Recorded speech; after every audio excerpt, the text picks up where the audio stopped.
Hi friends, అందరికీ నమస్కారం. ముందుగా అందరికీ వైకుంఠ ఏకాదశి శుభాకాంక్షలు. ఈరోజు మనం హిందూ సంప్రదాయంలో అత్యంత పవిత్రమైన ఏకాదశి ఈ వైకుంఠ ఏకాదశి గురించి తెలుసుకుందాం. ఈ వైకుంఠ ఏకాదశిని ముక్కోటి ఏకాదశి అని కూడా పిలుస్తారు. ప్రతి ఏకాదశి కూడా పుణ్యప్రదమే, కానీ వైకుంఠ ఏకాదశి రోజున భగవంతుని వైకుంఠ ద్వారం తెరుచుకుంటుందని, ఆ ద్వారం ద్వారా వెళ్ళిన వారికి మోక్షం లభిస్తుందని మనకి శాస్త్రాలు చెబుతున్నాయి. మనకి సంవత్సరానికి సుమారు 24 ఏకాదశులు వస్తాయి. వాటిలో ధనుర్మాస శుద్ధ ఏకాదశిని ఈ వైకుంఠ ఏకాదశి లేదా ముక్కోటి ఏకాదశి అని పిలుస్తారు. అంటే డిసెంబర్ నుంచి జనవరి మధ్య సూర్యుడు ధనస్సు రాశిలో ఉండే సమయంలో వచ్చే ఏకాదశి ఈ వైకుంఠ ఏకాదశి. ఈ రోజున విష్ణుమూర్తి ఆలయాల్లో ప్రత్యేక ఉత్సవాలన్నీ కూడా జరుగుతాయి, అది మనకు తెలుసు. అంటే ఈ ముక్కోటి ఏకాదశిని ఎందుకు పిలుస్తారు? ముక్కోటి అంటే 3 కోట్ల దేవతలు. ఆ రోజున అందరూ దేవతలు కూడా వైకుంఠానికి వెళ్ళి పరమపదనాథుడిని దర్శించుకుంటారని పురాణాలు మనకు చెబుతాయి. అందుకే భక్తులు కూడా ఆ దేవతలతో పాటు భూలోకంలో నుంచే వైకుంఠ ప్రసాదాన్ని పొందాలనే భావంతో ఉపవాసం, జపం, ఆలయ దర్శనాలు చేస్తూ ఉంటారు. ఇక ఈ వైకుంఠ ఏకాదశి పుట్టుక గురించి పద్మపురాణంలో మనకు ఒక అద్భుతమైన కథ అయితే ఉంది. అదేంటంటే, ఒకప్పుడు ముర అనే భయంకరమైన రాక్షసుడు ఉండేవాడు. అతడు దేవతలపై అమితమైన హింసాచారాలు చేసేవాడంట. సో దేవతలు అది భరించలేక శ్రీ మహావిష్ణుని శరణు కోరి వేడుకుంటారు. అప్పుడు విష్ణుమూర్తి మురాసురునితో యుద్ధం చేయాలని నిర్ణయించి బదరికాశ్రమంలోని ఒక గుహలోకి వెళ్ళి విశ్రాంతి తీసుకుంటూ ఉంటాడంట. మురాసురుడు యుద్ధానికి ఇదే సరైన మంచి అవకాశమని భావించి గుహలోకి వచ్చి నిద్రలో ఉన్న శ్రీహరిపై దాడి చేయడానికి ప్రయత్నిస్తాడు. అప్పుడు వెంటనే యోగా నిద్రలో ఉన్న శ్రీ మహావిష్ణువు దేహం నుంచి ఒక దివ్యశక్తి వెలువడి ఆ మురాసురుడి యుద్ధం చేసి మురాసురునిపై సంహరిస్తుందంట. ఈ విధంగా దేవతలను ఆ దివ్యశక్తి మురాసురుని బారి నుండి రక్షిస్తుందంట. ఈ అద్భుత శక్తి పట్ల ఆనందించిన విష్ణుమూర్తి, నీ పేరు ఈ రోజు నుండి ఏకాదశి, నిన్ను శరణు ఆశ్రయించి ఉపవాసం చేసే వారికి పాప విమోచనం, చివరికి నా వైకుంఠ ప్రసాదం కలుగుతుంది అని వరమిస్తాడని మనకి పద్మపురాణం అయితే వివరిస్తుంది. ఇక ఈ పండుగల ప్రత్యేక ఆకర్షణ ఏమిటంటే వైకుంఠ ద్వార దర్శనం లేదా ఉత్తర ద్వార దర్శనం అని కూడా పిలుస్తారు. విష్ణు ఆలయాల్లో సాధారణంగా తెరిచే ద్వారం కాకుండా ఉత్తర దిశ వైపు ప్రత్యేకంగా ఒక ద్వారం ఏర్పాటు చేసి ఆ రోజే తెరుస్తారు దాన్ని. అది మనందరికీ కూడా తెలుసు. దాన్నే మనము వైకుంఠ ద్వారం అని పిలుస్తాము.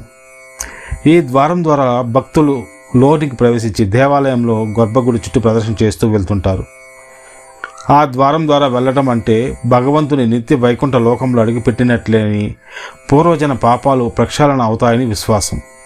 ఇక ఈ ఉత్తర ద్వారం వైకుంఠ ద్వారం గురించి పురాణాలు చెప్పే విశిష్టత ఏమిటి? పద్మపురాణం మరియు ఇతర వైష్ణవ ఆగమాలలో ఈ ఉత్తర ద్వారం ద్వారా భక్తులు ప్రవేశిస్తే పాపక్షయమే కాక మోక్ష ప్రాప్తి కలుగుతుందని కూడా పేర్కొంటాయి. ఇక ఈ ఉత్తర దిశకు ఆధ్యాత్మిక అర్థం మనం చూసుకుంటే, సంస్కృతంలో ఉత్తర అంటే పైకి తీసుకువెళ్ళేది, అంటే ఉన్నతమైనది అని అర్థం. హిందూ తత్వశాస్త్రంలో ఉత్తరం అంటే మోక్ష మార్గం, ఉత్తరాయణ గమనాన్ని కూడా సూచిస్తుంది. వాస్తు ధర్మశాస్త్రాల ప్రకారం ఉత్తరం దేవతల దిశ, కుబేరుడు, దేవలోకం, జ్ఞాన సంపత్తికి ఇది సూచకం.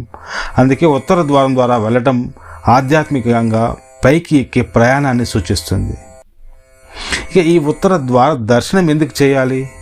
భక్తుడు ఉత్తర ద్వారం ద్వారా లోపలికి వెళ్ళి స్వామిని దర్శించడం అంటే సంసార బంధాలను వెనక్కి వదిలి వైకుంఠం అనే దైవ చైతన్యంలోకి అడుగుపెట్టినట్టే అని శాస్త్రాలు భావిస్తాయి. ఏకాదశి వ్రతంతో పాటు ఈ దర్శనం చేస్తే అనేక యాత్రలు, దానాలు చేసినంత పుణ్యం లభిస్తుందని, పూర్వజన పాపాలు క్షీణించి చిత్తశుద్ధి వస్తుందని పురాణాలు చెబుతున్నాయి. ఇక ఈ ఉత్తర ద్వార దర్శనం గురించి అంతర్ముఖంగా ఉన్న సందేశం మనం చూసుకుంటే, కొన్ని ఆధ్యాత్మిక వ్యాఖ్యానాల ప్రకారం మన శరీరంలో జ్ఞానం నిలయమైన మెదడు పైభాగం అంటే ఉత్తర భాగం, అక్కడే సహస్రార చక్రం, బ్రహ్మరథం ఉంటాయి.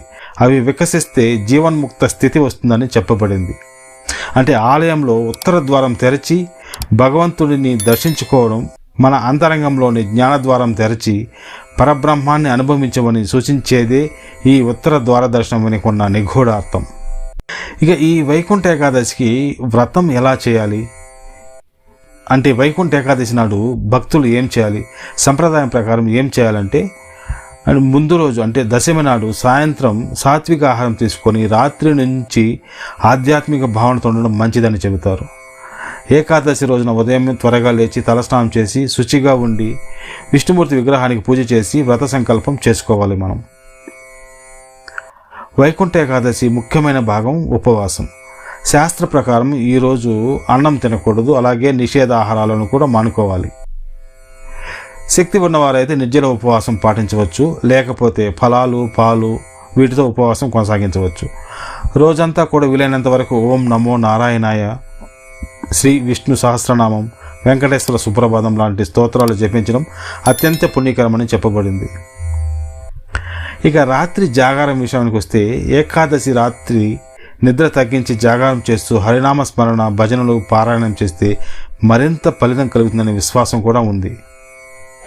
ఇక మరుసటి రోజు ద్వాదశి నాడు వ్రత పరిహారం చేసుకుంటూ సాత్విక భోజనం తీసుకుని దీపారాధన దానం జపం చేసి మన వ్రతం అయితే ముగించాలి. ఇక ఈ వైకుంఠ ఏకాదశి ఆధ్యాత్మిక సందేశం మనము చూసుకుంటే, ఈ వైకుంఠ ఏకాదశి మనకు ఒకరోజు పండుగ మాత్రమే కాదు, ఒక ఆధ్యాత్మిక సందేశం కూడా. మన మనసులో ఉన్న మురాసురుడి లాంటి కామ క్రోధ లోభ మోహ మద మాత్సర్యాలను సంహరించుకోవడానికి ఏకాదశి వ్రతం ఉపవాసం ఒక సాధన.